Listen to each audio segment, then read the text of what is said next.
I come bearing Zelda Ocarina of Time Remake news. Now, it's not huge news, but it does involve the Ocarina of Time Remake, as I just said. So kind of inherently is big news, just because we've had a lack of it, and anything involving this game is worthy of talking about, in my opinion.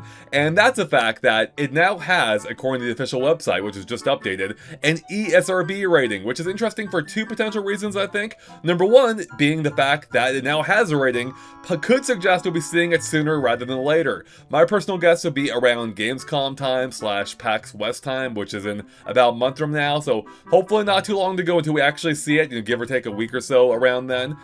That's what I'm personally hoping for and expecting.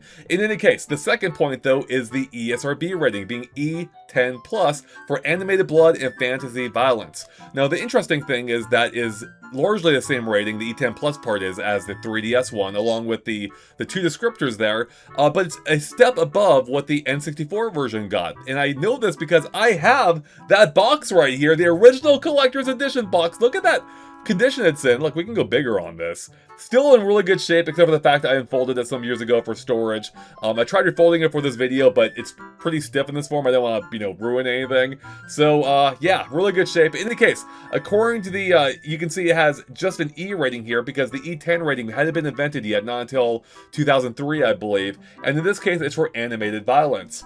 Which is still largely the same as the Switch 2 version, except now it's fantasy violence instead, so a little bit different, but also animated blood as well, which, again, those two ratings are the exact same as on the 3DS version of the game, but the 3DS version also had one for suggestive themes, suggestive themes, which is missing here, which means maybe something changed, or maybe our standards have just loosened since the 3DS remake or remaster a few years ago. I say a few, like 15 years ago. But it could suggest, maybe there have been something. Like, I'm thinking back, what was even suggestive about this game? The only thing that comes to mind are the screeching fairies, which maybe that's it. Maybe they don't yell awkwardly anymore, or maybe the design got updated. In any case, maybe it's something else. I don't know, but whatever it is, it's not a problem anymore, apparently.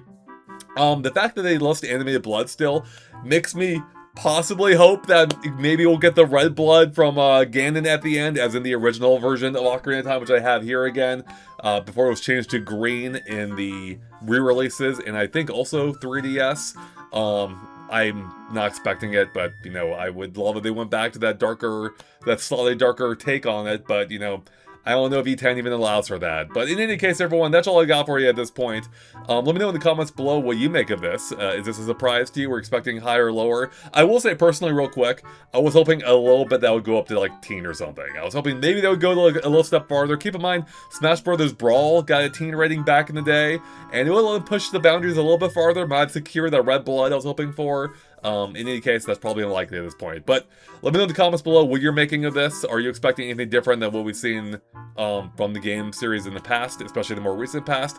Let me know in the comments. Otherwise, let's just keep it locked in GameXplain for whenever Zelda news drops next, hopefully sooner than later. So with that, everyone, thanks for watching. We'll catch you later. Bye.